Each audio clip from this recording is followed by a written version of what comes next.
Am I the astronaut for asking my cousin to help with my 2-year-old? I, 32 female, have a 2-year-old son, and my husband, 34 male, and I are both working full-time and overwhelmed with childcare responsibilities. We don't have nearby family to lean on regularly, and we've hit a point where we truly need some help during the week. My cousin, 29 female, lives 1.5 hours away. She doesn't have kids, doesn't want any, which I fully respect, and recently quit her toxic job without having a new one lined up. Her husband currently supports her financially. Given her open schedule, I reached out to her with a proposal. Come stay with us Wednesday through Friday to help out with our son. We have a finished basement with a pull-out couch for her to stay in. I offered $150 a week. I didn't expect her to do it for free. I thought it was a fair offer. Wait, 24/7 for Wednesday, Thursday, Friday? What is it? How many hours? Like 72 hours? $50 a day. 72 hours. She declined. I didn't press at the time, but a few weeks later around Easter, I brought it up again because we were still struggling. I explained how much the help would mean to us. She declined again and mentioned not being able to go to her gym and not wanting to change diapers as one of her reasons. I get that routine is important, but it felt like a small sacrifice given the circumstances.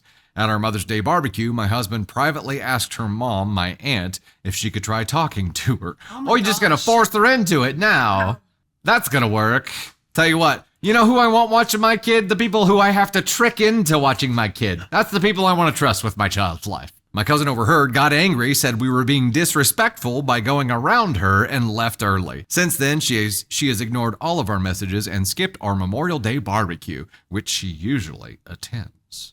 I didn't think asking her twice was crossing the line. We weren't demanding. We offered compensation, and we're family. Your favorite line. I don't think it's outrageous to ask somebody who's not working, has nothing to do, to consider helping out when we're clearly in need, especially when it's temporary and paid. I also don't think asking her mom to speak with her was some big betrayal. It was a last-ditch effort to appeal to reason. Now some relatives are saying I was out of line, but honestly, I feel like I'm being punished for asking for help. I respected her no, but I also had every right to try again. Hold on! Oh my God. Hold on. I don't think those two things can mutually exist. That's what we call an oxymoron. I respect her no, but I also had every right to try again. What the? Does OP realize the weight of what that sentence carries? Nope. Does she understand what she's saying in that moment to say, I had every right, or I respected her no, but I had every right to try again? Put yourself in a situation and ask yourself if that's okay, because no means no. And you saying that is completely like... Here's the deal, though. Help. If OP was in any other position but really needing childcare help, there's no way those words would come out of her face or her hands or brain, and she wouldn't question it, right? She wouldn't second guess it and be like, oh, no, that's terrible. I can't believe I said that. But she's desperate. So this makes sense to her right now. It's obviously not okay. Top comment here. Yes, YTA, not only did you offer her a job as a 3-day-a-week live-in nanny for only $50 a day, far below minimum wage in many areas, you act as if she is somehow required to take your shitty offer and be thankful for it, no matter how bad of an offer it is. Your shitty offer is not a summons. When she said no, you should have left it. She doesn't want to care for kids. She doesn't want to move away from her home for 3 days a week for work. She doesn't want to be away from her friends and family and her husband. You decided what was best for her without consulting her in the slightest. And now you're trying to get everybody around you to bully her into submission? Back off. Quit pretending you know what's best for your cousin. You don't. And it was never your prerogative to make that decision for her. And the fact that you act like you trying to force your offer is more reasonable than her making her own decisions is condescending as hell. Well said, commenter. Also, it's not your prerogative to make that decision for her.